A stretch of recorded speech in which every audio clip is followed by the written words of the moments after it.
বলে কলার থোর খোলা হয়েছে, কলার থোর থেতলানো হয়েছে, থেতলিয়ে এখন এই যে রস করলাম, এই রসটাকে খাওয়া হবে। এটা হলো হাই প্রেশারের জন্য।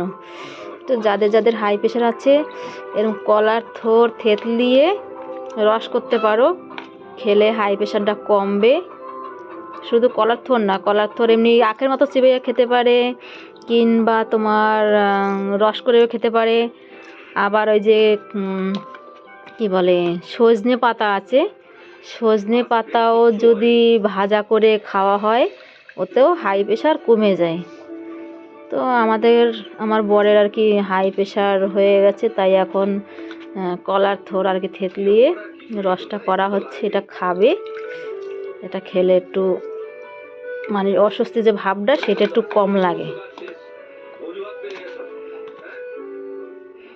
তো আজকের এই ভিডিওটা এখানেই, মিনি ব্লগটা তোমরা দেখো, আশা করছি সবার ভালো লাগবে। আর যাদের যাদের হাই প্রেশার আছে তারা এই প্রসেসটা করে দেখো, আশা করছি সুস্থ হয়ে যাবে। তো যদি ভিডিওটা ভালো লেগে থাকে অবশ্যই লাইক কমেন্ট শেয়ার করে দিও। টাটা।